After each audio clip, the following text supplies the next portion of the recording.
Okay, thank you.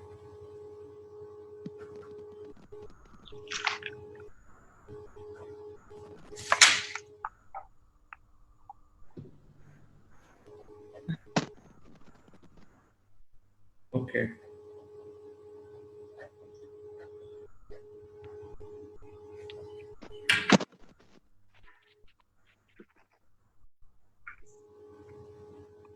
Okay. Well, hi everyone. Hello, everyone who's tuning in right now. Hello and welcome to Roli Pulse, a digital initiative by Roli Books. I am Chirag Thakkar, commissioning editor at Roli Books, and I'm delighted to welcome all of you who are tuning in right now, those of you who have tuned in to watch this live session. We are going live right now in association with Crossword Books and Shopper Stop, and you are watching this live on Roli Books' Facebook and Twitter pages. You're also possibly watching this on the Facebook pages of Crossword and Shopper Stop.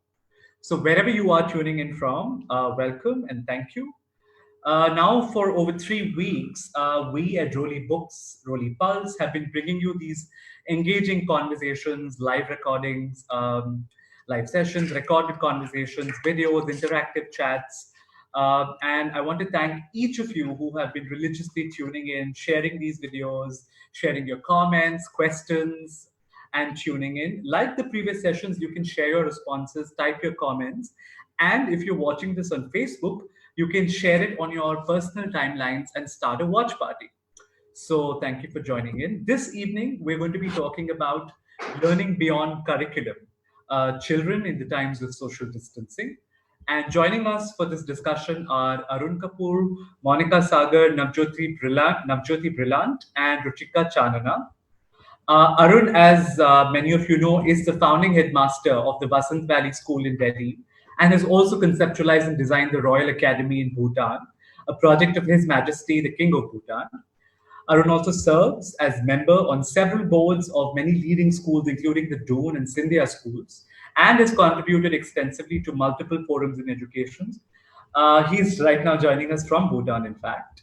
Uh, we also have with us Monica Sagar, who is principal at the Shivnadar School, Gurgaon, a well-known school in the region that combines the best co-scholastic engagement with modern-day IT, pastoral, and life skills, along with the highest level of academic rigor in their practice. There's also Navjyoti, who has over 15 years of experience in the field of education, who is currently heading the primary school at Trida. Known for its no electronic media approach, Trida is a well-known K-12 alternative school in Bombay that integrates academics, arts, and practical skills in its curriculum. Arun, Monica, and Navjyoti will be in conversation with Ruchika Chanana. Ruchika is a writer, editor, and theatre practitioner and runs Words, etc., a content copy ideas resource. Her writing credits include short stories, non-fiction books, Bollywood screenplay even. She's also been faculty of acting and stage production and conducts regular theatre and writing workshops for both children and adults. So welcome Arun, Monica, Navjyoti, Ruchika to Roli Pulse. I'll just hand over to Ruchika to dive right into this discussion. I hope you have fun and enjoy this chat. Thanks, Chirag. Thank you. Thank you. Thank you, Chirag. Thank you. Hi, everyone, listeners and okay, so I don't have to state the obvious, but we're in this really bizarre, unprecedented situation here, and I've got these three wonderful and knowledgeable people on the panel. And as a parent and as somebody who's interested in the future of education, I look to you as educators to sort of help me navigate this quagmire, I mean, and parents who are listening probably feel the same. I mean, their parents are panicking because their children might miss a year, they might miss out on crucial bits of curriculum. Parents of younger children like myself just want to keep our kids busy. And so schools have started online classes. Now, the New Yorker, there was an article that I read which called this a cyber education experiment, which is really what it is. So I would really like your take, all three of you, on what you think is going on. And I'd like to start with you, Arun. You've had a long and varied career in education, but I don't think you've probably ever been faced with a situation like this before. or have you? I don't know. What do you think? How do you think schools are and should be responding to this? So the thing is, there's just a couple of questions that I was got asked off outside this. And there's a huge difference between what is happening now and what is known as homeschooling, right? So therefore, we must make sure that there is no confusion between this two. This is a homeschooling is a choice that many people make and do a great job of it. So there's some children across the world who have been homeschooled and have done a great job. So this is an opportunity for people to homeschool their children. But the schools have themselves also jumped in a lot to provide online helping, which homeschoolers don't normally get, but they do get that. The difference is also that in homeschooling, the children do get an opportunity to go about their normal activities, go swimming or climbing or play in the park with the other children. That's what is missing. The basic thing that's not here is that the human connect, which is so important in growing up for children. That's the big thing that's kind of not. But also we need to understand that the world has changed a lot, and unfortunately, education has not necessarily kept up with that change. So this is like a force keeping up. The schools have been doing, a lot of them have been carrying on doing the same thing over and over and over again. So this is a forced kind of change. So it's great. I mean, I'm sorry that it's caused from what is causing so much distress, but at the same time, out of this will come something. And the other thing that I would like to talk a little bit about, which I've been doing a lot of work on, that there is something what I've worked a lot about on the 5 areas of development. A lot of schools, not all, but a lot of schools concentrate on cerebral development and maybe a little bit of physical development. I do a lot of work on 5 areas, which is cerebral and physical and social, emotional, and spiritual. So all 5 need to be kind of looked at and developed at the same time. So this then brings us a quick look at the difference between education and schooling. Schooling, unfortunately, has in many places just become an end in itself, right? The world over, we are an over-schooled and under-educated society. And here's an opportunity for us to kind of catch up and bring education into schooling in a nice kind of way. And so these 5 areas of development and education. So that's the real purpose of education, as far as I'm concerned, the actualization of each person's potential, dynamic potential. So this, what you called, a technological kind of online learning that's happening, is an opportunity for us. And it's a steep learning curve for a lot of teachers also. It's not just for the students. It's been a lot of steep learning curve for teachers, for parents, for grandparents. So that is what I'm kind of saying, that, we need to kind of understand the actual purpose. What is the purpose of education? The difference between education and schooling, and the development of children in all 5 areas of development that I kind of work on. And also the contextualization that is happening. So when you were talking about the fact that they're forced to be on their own, but for a lot of us, my age, we grew up and we had to just find things to do on our own. We were not necessarily confined inside the house, but outside the house, we had to do things on our own. And this is a time for children also to kind of rediscover themselves and the relationship. So that is the last thing that before I kind of. So that's my thing, that the relationships that are being forced to almost to be dealt with because you're in the confines of a house. That is also something that needs to be re-looked at. What are your role as a parent, your role as a spouse, your role as a sibling, grand neighbor? Are your children learning how to be neighborly? Which is something that in large urban areas had just been forgotten. That was just a very domestic kind of situation. So that is what my kind of response to you is that the world has changed. Education had not quite moved on.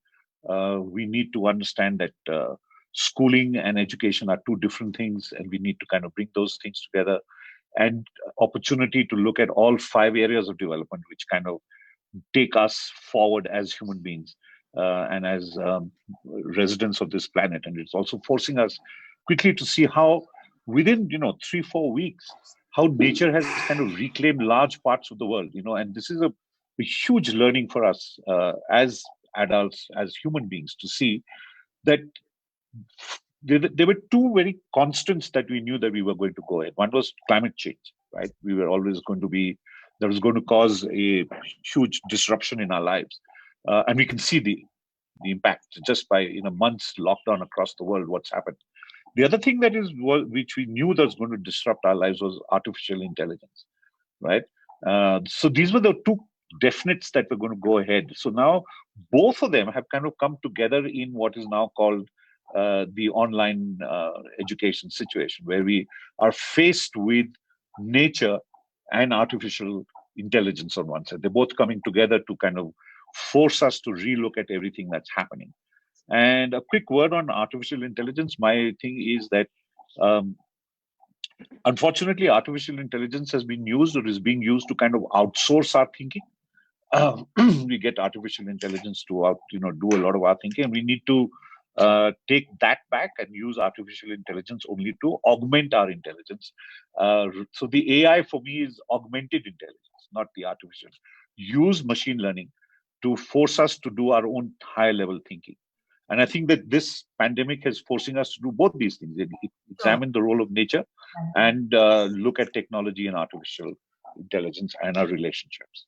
That's really interesting, actually, bringing those two things together. One the thought. Monica, moving on to you, I know that the Shivnada School also believes in a sort of a holistic model of education. So, what are you doing specifically to connect with? What's your strategy to connect with the students and of different ages in the school? And I'm not just talking about online classes. As Arun said, there's more to it than that. There's online classes. Of course, I'd like to hear what the Shivnada School is doing with online classes, the number of hours and that you have, and how it's planned out. And also, if you have any components of teacher training or acclimatization of parents and students, because it's all such a new, it's also new for so many of us. So could you just tell us a little bit of what's going on in your school? Yeah, Ruchika. So I think Shivnada School is just a new kid on the block, 8-year-old, compared to many other stalwart institutions. And being the new kid on the block, I think we've been disruptive in teaching and learning where the students are concerned. From the beginning, we wanted a holistic approach, like you said already. We have an AHA program. So the children choose one of the arts: music, art, dance, and theater.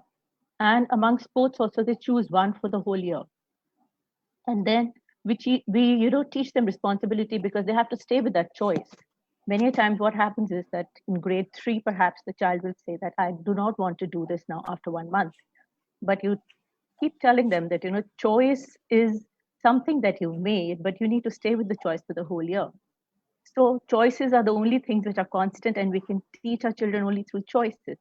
So within that framework, I think even in the online teaching mode, I have had PRG meetings, parent representative group meetings, and they've been so worried whether they're doing the right thing. And I've told them, you don't have to be super moms and super dads or super women and super men. If your child doesn't want to sit for a class, let them not sit, especially in the early years. If we are doing a storytelling session and the child says, I don't want to sit, I don't want to do this, it's okay. It's just maybe 3 to 4 weeks of online engagement that we're doing. And why are we doing online engagement? We're doing online engagement so that children have a certain regularity, a certain rhythm to the day. They need that. And it's just to connect with them. I'm not saying this is going to replace the face-to-face teaching. That can never be replaced, because that has a whole different character. The relationships are formed in that classroom between friends, between teachers and students. And we cannot replace an online platform with that. That can never replace that. Having said that, we are also having a lot of pastoral engagements for the children. So the counseling team, I've got 4 counselors in the school. The counseling team is doing a regular circle time online, just like we do, in a regular timetable. And the children are not really engaged for like 7 hours like the rest of the day for a regular school. So what they're really doing is they have breaks in between. They've got offline assignments. They've got some reading that they can go to. They also start the day with yoga, depending on different cohorts. There are lots of things that we brought to the table. We put all the decision makers together and we had a lot of brainstorming. Like Arun has said that you have a whole school day for them, for the children. There is a school day, yeah, but there are breaks in between. They're not on screen for 7 hours. Like for the junior, I would say the early years, it's barely 1 hour. And it's more to do with storytelling and a little engagement, a little circle time. Because do remember that this is the start of the session. And the children have to get to know their new friends. They have to get to know the new teachers. So the main focus in early years is just rhythm and engagement and a connect. That's all they're doing. In primary, the children are there for 2 hours, but with a break in between. There are also the teachers have been told to continue every 15 minutes. They should do palming. They've been teaching them the palming technique so that their eyes are not tired. So this is not really replacing school. It's just something that we've all been thrown into. Like Arun said, he said that this is not homeschooling. It isn't. This is, I would say, a very bizarre distance learning program. And we are trying to do the best. But having said that, I think at Shivnada, we were doing online engagements. We have an Apple program where we're using iPads and with a lot of apps. So some of the teachers were trained for that. They trained the rest of the teachers. Right. And our engagement is like about 1.5 hours for early years, about 2 hours for primary, and about 3 hours for middle and 4 hours for seniors. But it's not continuous. There are breaks in between so that they don't tire out. And within those 4 hours, they're getting art, music, dance, theater, like one of the arts on a daily basis. They're also getting some kind of sports, fitness programs, some videos, some soccer training right in front of the screen. So we are trying to create a virtual school for them. But yes, this is not going to replace face-to-face. And it's all inside a room. I mean, it's mostly inside one room. Yes, absolutely. Obviously can't replace We're that. just giving them, I think we've concentrated on giving them a certain continuity rhythm and a connect. I think that's been the focus. The syllabus will get covered.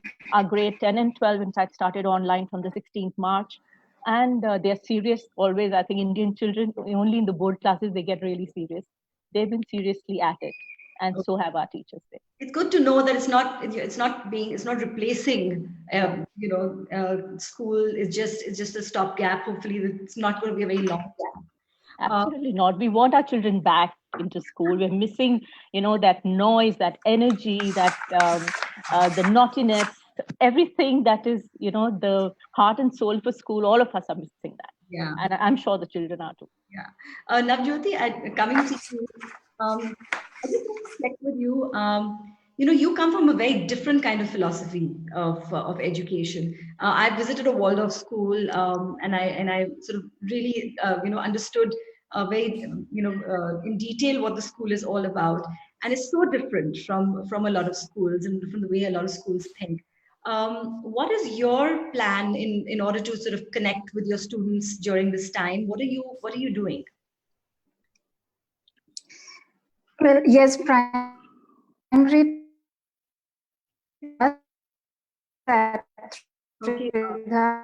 is children Navjyoti at school. Yes, can you hear me? Hello. Yeah, I can hear you now. I think your audio was not clear. So could you just repeat what you were saying, please? Can you hear me? Yes. Go ahead. Hello. Yeah, go ahead. Yes. We can't see you, but we can hear you. Yes. So. Okay. So I think maybe important aspect of education. Yeah. Yes, I think you had to do that from your end because of some network issues. Yeah. So if you can talk, we can hear you. We can hear your audio. So that's good for us right now. Yes. Okay. Yeah. Okay. So, which we keep alive when we are working with children in the classrooms. And we want to hold on to it even more dearly right now in this situation. So now, firstly, coming to the term that the New Yorker used, and you brought it up again, the cyber education experiment. Now, I'm extremely wary of that term because it includes the word experiment. And when it comes to children, we don't want to experiment. The impact of the internet, the impact of online technology, and the impact that screens can have on children is not entirely known to us right now. We are still exploring that. It's just a recent phenomenon in the evolution of mankind. So assuming that this is going to be a turning point and let's jump into this experiment can be a danger, firstly. Secondly, I find the term beautiful, social distancing. It's an oxymoron. There's social and then there's distancing. Now, if we reflect upon it, we were socially distanced long ago. When we got onto the internet and we stopped talking to family members right next to us, we were already getting into social distancing. When we started ignoring the well-being of animals, we were already getting into some sort of distancing. We had already distanced ourselves in many ways from each other, from the planet. And but it was happening so discreetly that it became part of the natural progress of modern day. And that's where we want to be careful as educators, that we don't, just because it's coming in slowly and it comes in the garb of development, does not mean that it is the best thing to do, and does not mean that we can subject our most vulnerable lot, that is the children, to it immediately. We need to think very hard first as to how did we get ourselves into this, and that reflection is the best education we can give to our children right now. We need to start reflecting on how we got here and how can we start getting out of it. We can't possibly get out of it by jumping further into virtual reality and getting away from actual reality. The reality is we've brought this upon ourselves. So now is an opportunity. Nature has put us in front of each other and said, now here, learn from each other. Stop looking outside. Stop looking on the internet. Look at each other. So we are in fact happy in one way that although it's by force, this is an opportunity for parents to look at their children differently, to do things with them that they never got a chance to do earlier, and to bring forth what a teacher cannot bring, what a school cannot bring. And that in that sense, parents are the first teachers. Schools can only be partners. And that is what we want to do in our work during this lockdown. If and when we do go online, we will work as partners with parents. But the human aspect, the parents, and the physical presence and the soul presence of the parent, the adult, needs to come first, and then comes the support from the teacher, who can give an extra hand. But, yeah. So I hear from all of you that that these classes that are going on right now are it's just a matter of convenience at the moment, and that there is so much more that we need to sort of look at for a child. So is it even required? Do we even need to do this? Arun, what do you think? Do we need to have these online classes at all? I mean, what benefit are the children actually getting from online lessons? Will older children actually manage to make up their curriculum, and the younger ones, will they actually learn anything? I think you hit. That's the most important question. Why are we doing this? For some kids, yes, there is a certain aspect of the curriculum for grade 10, grade 12. But we don't even know whether those exams are going to be held. Even last year, there were some papers, CBSE subjects, we were not able to do. So there are certain things about content that teachers need to kind of explain to them, some concepts that need to be understood. So yes, for those kind of things, I think it is giving some benefit to some students who need that. Because we have also seen much before this pandemic came, there were online courses that existed, whether they were Coursera or a whole bunch of courses that existed much before this happened. And there were a lot of kids who were, and teachers and people like you and me who were online and learning things.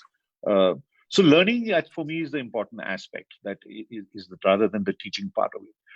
So if how are we helping our children learn, and what is it that we are? So there is one is the academic side. They see, the curriculum if they are in the board exams.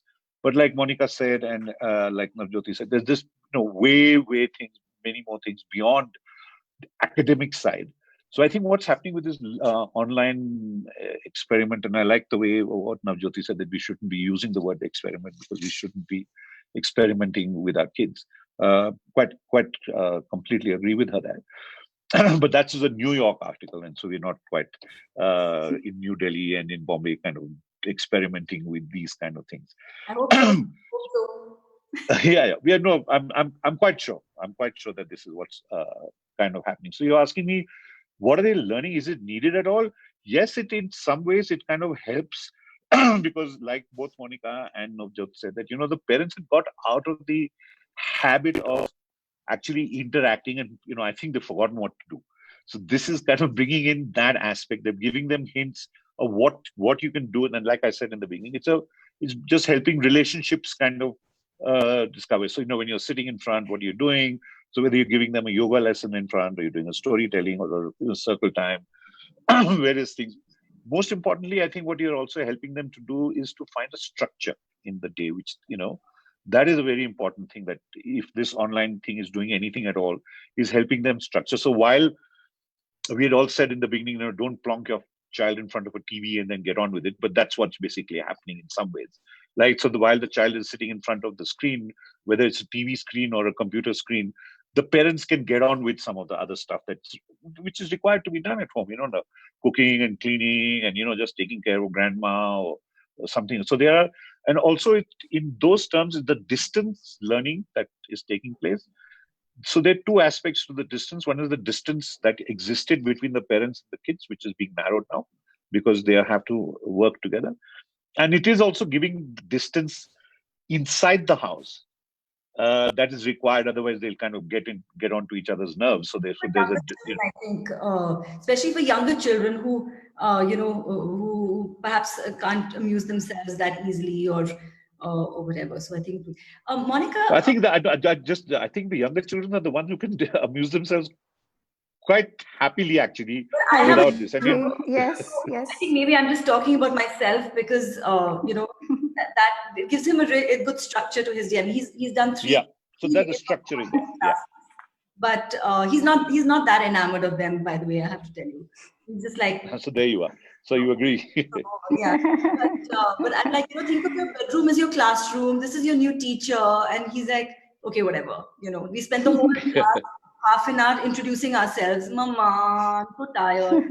Whatever. But I think for older children, perhaps, as you said, there is some benefit because some of the curriculum can be made up, etc. Now, Jyoti, I mean, in your case, your philosophy is very hands-on, and you don't even you discourage the use of devices, etc. in school. So, but you also have a curriculum to make up because you also have board exams for your children. So, how do you think you'd be able to make up what they've missed?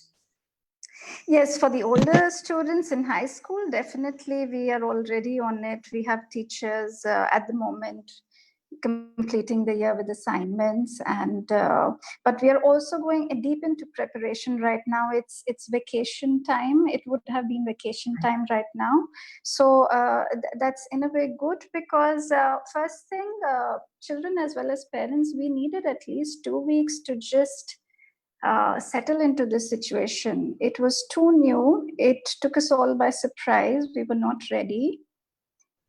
And we as a school also, we could have started within a week. We could have asked our teachers to get online, but we didn't do that because emotionally,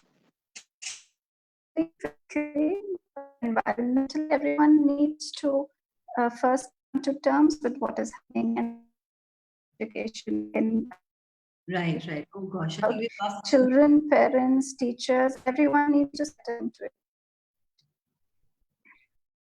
Yeah. Okay, I think we've lost again. Monica, just quickly want to ask you, since you are doing these online classes, what are the challenges that you face? I mean, there are a couple of things I can think of straight away from my own experience, but if you could tell me, what are the challenges that are being faced by parents, by you during these classes? What are the things that are, and how are you fixing them? Yeah, so we're using a very design thinking approach because we are also collecting robust feedback from students and from teachers, and our IT teams, I think, in all the three schools are our superheroes because they are working, I would say, 24/7 to make sure that everything goes right. And I'm not saying everything is going right. There are challenges. There are children, we keep telling them to keep the video on and they want to play up just like a regular class. They don't want to keep the video on, so we don't know whether they're listening or they're not. So those kind of challenges are there. And of course, there were teachers who were a little uninitiated in the beginning and they had their problem with Zoom. And then we moved on to a more secure network, which is internal. Yeah. So the teachers had to, suddenly go in for a lot of training on privacy and on how to keep your class, the virtual class, sacrosanct, just like you keep your physical class sacrosanct. So. And also that kind of attention for children. I mean, individual attention for some. Yeah, absolutely. But we are also doing. We have a very child-centric approach. So within each class, if there are children who are differently abled, our special needs team is also there. So there are always about 3 teachers in every class. We make sure the timetable has been made like that. So they're getting a lot of support. And they're also having, they can call up the counselors. They can have a one-on-one with the counselors for remediation. That is also happening. Right, so somehow some of the learning gaps which are there in a regular school, and one is hurrying to cover them because the curriculum is going really at a super fast speed. We are getting more time to connect with the children, and teachers are also sharing their phone numbers, that if you need to talk to me, just, I'm just a phone call away. Because many a times, especially the adolescents, who are at home and they're having adjustment problems with their parents. Now they're cooped up with the same parents in the same house, and the counselors are saying that, they're giving them skills, they're giving them strategies to deal with it with a smile and a shoulder to cry on. And that is also happening on the side. Because like I told you, mainly why we did this was, like Arun says, to bring structure. Children need structure, which is what I meant when I said the rhythm of the day has to be there. So a little bit of structure. Also, the little children, they might not be listening to what the teacher is saying, but they love to see their friends' faces. They love to connect because they've not been with them for almost a month now. Because the last class we had in the physical space was 13th March. What they love doing, they want to come online because they want to just see their friends. They want to see that, okay, there are about, at one point of time, they can see 10 or 15 of their friends on screen, and they love that. They come just for 15 minutes or 20 minutes just to see that, especially the really young ones. And that is what's important. It's the connect and it's the continuity. Right. And the rhythm. Yeah, Navjyoti, I'm just going to come back to you. I think you were halfway through telling us a little bit about how you're tackling the lessons that you have to make up. Yes. So yeah, I was talking about first allowing time to settle in, which is what we are allowing currently, and luckily we are also into vacation. So teachers are using the vacation to assess a few things, because this is something that we've always not been major proponents of online education, but here is a situation where we are sort of going to have to deal with it. So we are being extremely careful. First is to assess what content is compatible to online teaching and what content is not compatible to online teaching, especially when it comes to young children. So that has to be carefully assessed. Not everything that is delivered in a classroom environment can be delivered online. Secondly, assessing where are the children right now, what is happening to them emotionally, mentally, physically during this phase. Like Monica just said, some of them are finding it difficult even to be with their parents. So what state are we going to find them in when we see them online? And how are we going to first bring healing into that? Because there's more than anything else, there's a loss of rhythm, there's a loss of continuity, there's a loss of a sense of familiarity with what they've always seen. So all this needs to be carefully assessed, and a combined understanding of what will work and not work online and where the children are is going to give rise to our program. So we are still researching, discussing, brainstorming as teachers. We will go online when school reopens, but we'll be very careful about how we do it. Especially for the younger ones, parents will have to be intensive partners. They will need to participate. Yeah, yes. It's really reassuring to know that you're all thinking like this, because I had a sneaking suspicion that the schools were being very nice to the parents and setting up these classes to give us a nice routine to our day. And I'm so glad that my suspicion has been confirmed, that you're thinking about the parents so deep. But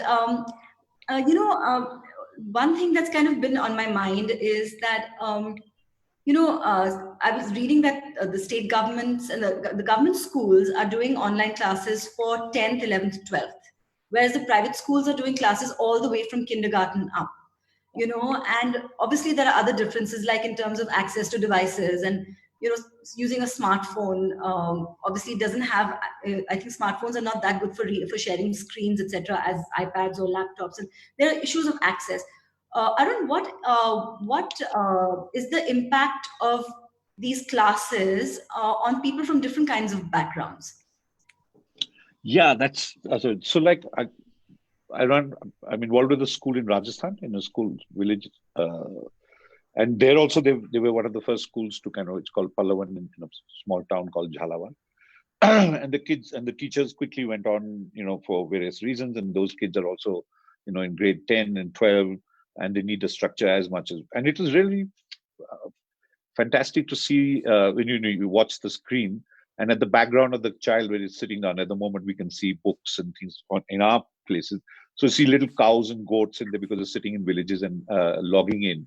And they're managing to do that, So we've had to create in Jhalawar very data light kind of material, right? Because first of all, data is expensive, right? Sure. Even if you have access, you don't. So download. So it's not everybody who's bought a package which is unlimited data package. So we had to think about that kind of stuff. So whether they had a smartphone, like you said, or a laptop. So it was not just the equipment, the handheld device, but also the cost of downloading the data is something that we have to keep in mind in designing what is it that we are kind of delivering to them. So whether you're on Zoom or whatever, you're using a video or you're using a simulation, computer simulation. So the design itself of what was being delivered also has to be kept in mind, because unlike the people, all of us whose kids come from homes where the data packaging is, the cost of the data package is not being considered at this point in time. So for us, even in Bhutan, there are lots of areas where the kids have not been able to access. There might be internet. There are a few places where there is no internet and no smartphones. So we have had to create stuff, content. Again, going back to those 5 areas of development that I keep talking about. The cerebral side, there's a physical side, there's a spiritual, emotional, and social side of getting them to do more stuff in the communities that they live in. So certain places there's a complete lockdown. So what is your community? How do you understand what community is? So there has been those kind of issues. A lot of those issues have been there, of connectivity, cost of data. Then the design of what we are delivering has to take into account people who are receiving it. So it's not just easy to just design something and deliver it out, and everybody has access to an iPad or a smartphone or a laptop. So we've been going through that phase also. Of what is it that the teachers are, and for a lot of the teachers also, like both Monica and Navjyoti said, it was a huge steep learning curve, and for the parents. So for a lot of the parents also, it's a structure, but for a lot of the parents that I'm dealing with, it's also a novelty, right? Because they also don't understand, and for them also it's a huge learning curve.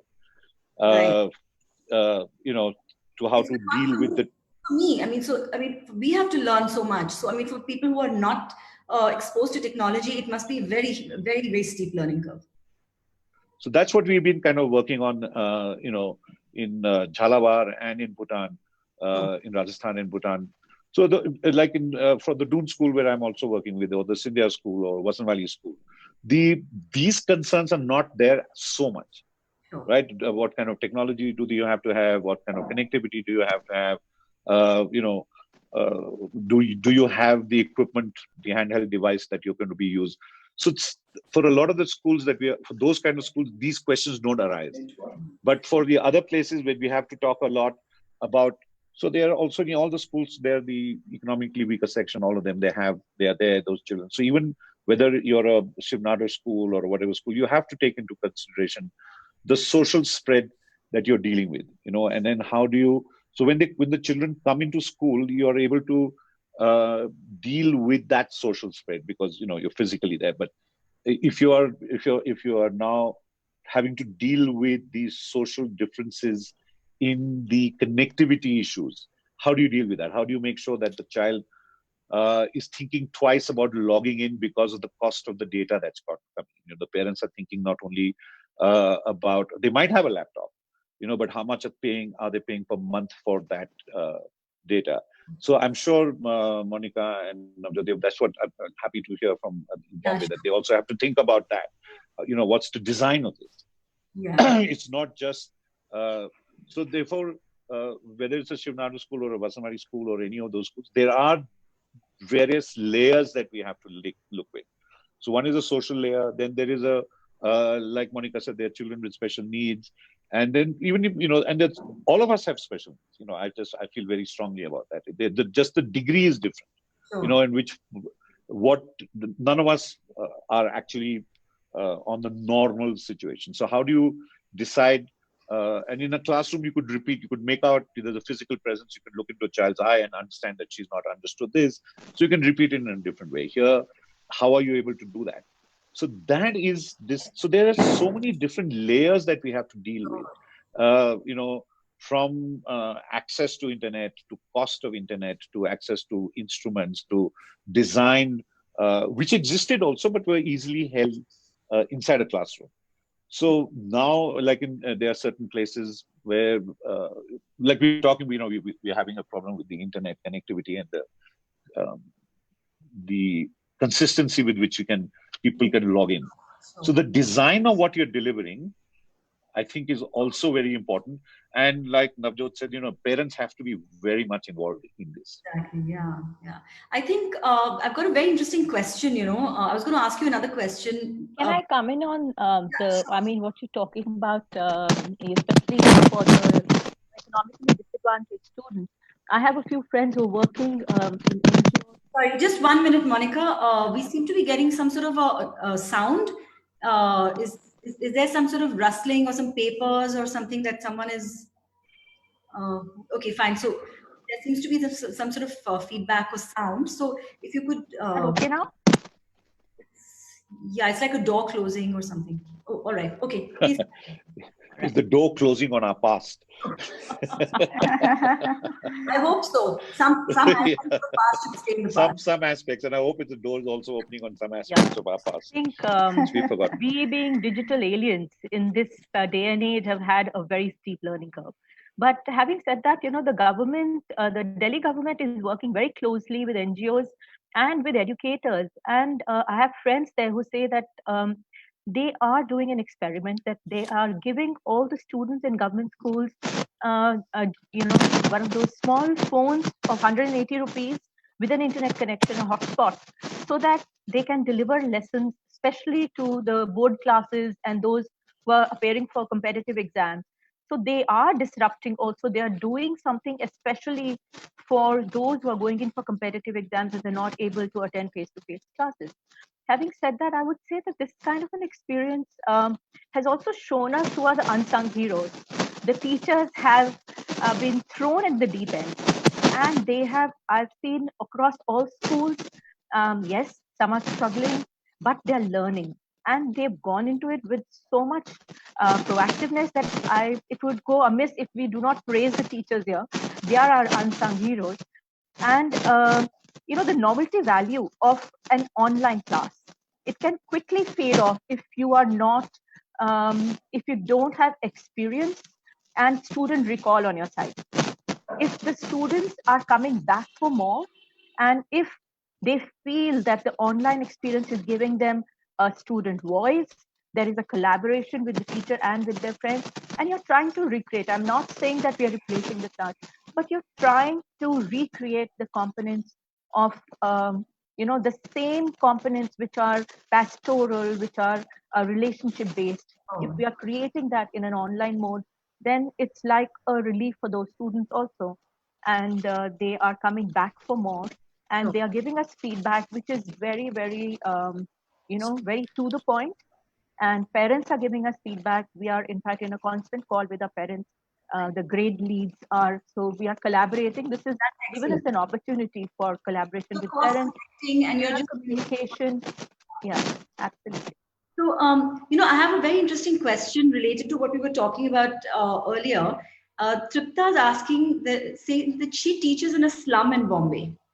What tools can she use right now? They don't have smartphones or laptops. So, that's another level completely, where you're not even, don't even have access to technology. Yeah, this is yeah. So yeah, go ahead. Go ahead. This is a Bombay question. Yeah, no, first thing, yeah, this is we are educationists, and this is more maybe a question for people working with the socio-political realm. But still, what I did want to say is whether it is a child from a lower income strata, or whether it's a child who's from a middle class or higher class, one thing that is for sure is that the curriculum in education need not be A, B, or C. It needs to be life. Life is the curriculum. So when you're at home in a middle class or high class, or in a compromised class strata, what is happening around you? Can you be connected to the present? Can you be connected to people around you? Can you observe them, and can you learn to respond to them? That is the best teaching methodology. You don't need the internet. You don't need a robot to tell you what to do. You don't even need a teacher to tell you.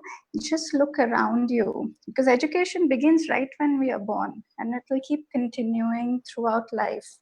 So it's critical to understand that we do not need to depend on external factors. It is right around. So example, when mommy is cooking at home, rather than me thinking, let me go work on my skills online, participating with mommy in the kitchen is part of my education.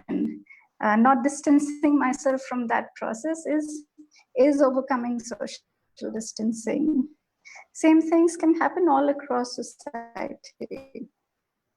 Great. Yeah, that's, I mean, there's so much learning that's going on in our house, and I'm sure it's happening in everybody else's houses all the time right now. And, grandparents and parents and everybody, there's so much learning happening through other ways. So I'm sure Tripta, has some answers there.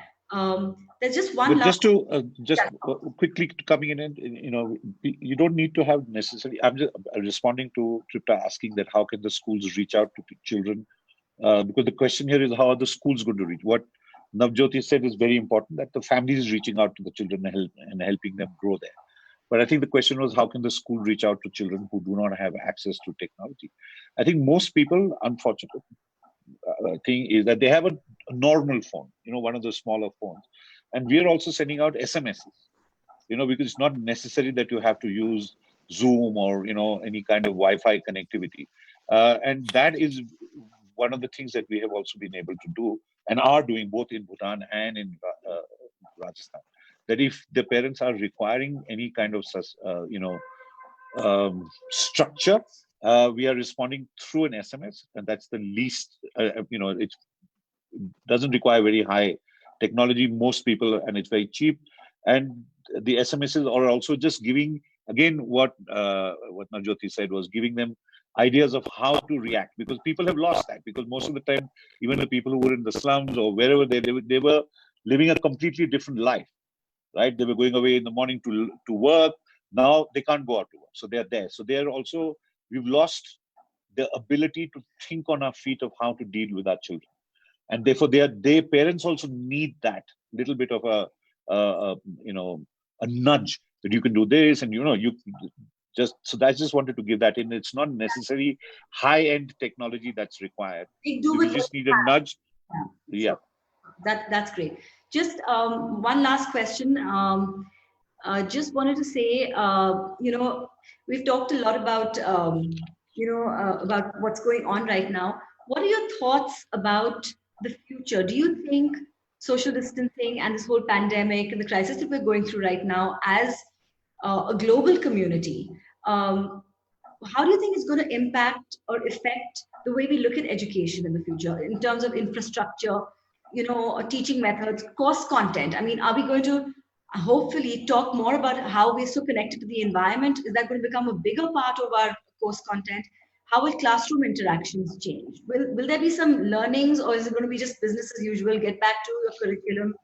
What's going to happen? What are your thoughts? Let's all talk about this quickly, and then we can wrap up. We hope not. I think this is a learning for all of us. And like Navjyoti said, that the children, they learn, the mother or the parents are the first educators. We need to start talking more of what is called ecosophy or ecosophy. It is the ecological philosophy that we are all here in collaboration with each other. And I hope that school curriculums, whether it is whatever board it is under, the school curriculums make that as a running thread across all disciplines. I think that is the need for the future, because we need to learn to coexist with all living organisms on this planet. Yeah. Arun, Navjyoti? So I started off by saying, I think that even before the pandemic came, we had realized that there was the two things that all of us had to face were disruptions. One was going to come from nature, and one was going to come from technology. And they seem to have kind of coincided now.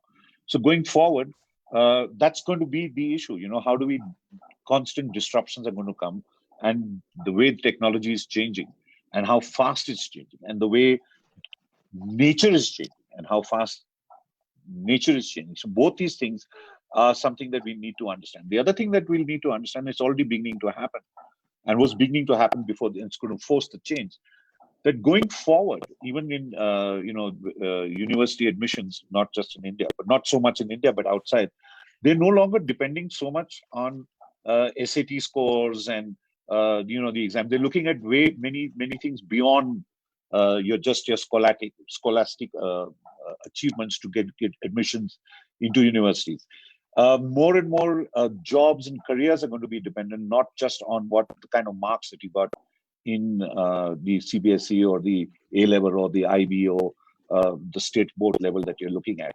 So I think that's a huge change, and that's what we were talking here at the Royal Academy in Bhutan that we are working on. What we call the non-silo way.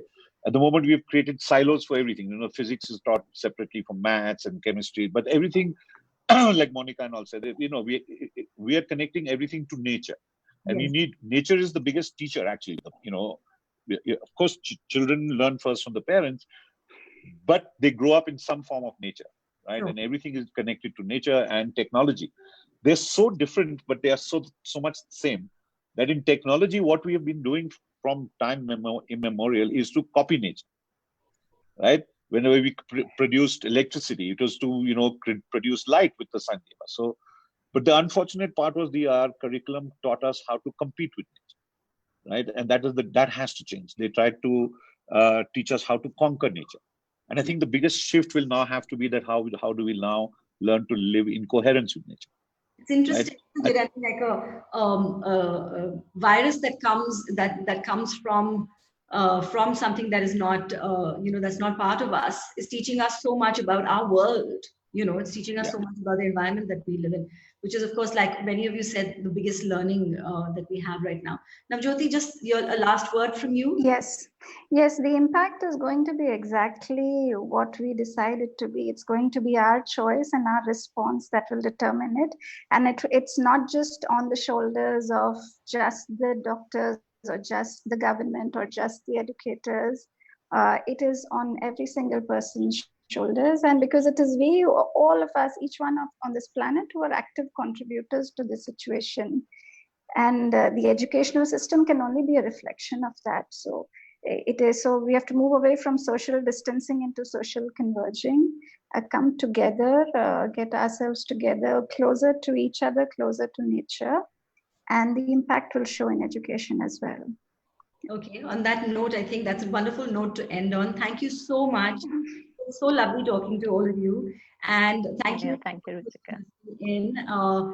Thank you for being part of Roli Pulse. And you can follow Roli Books on Facebook, Twitter, and Instagram. And there's going to be lots more exciting talks, I'm sure, coming your way. And everyone stay well, be happy. And thank you very much again for being Thank you. Thank Good you. talking to all of you. And Thank you, Arun. have fun being a parent.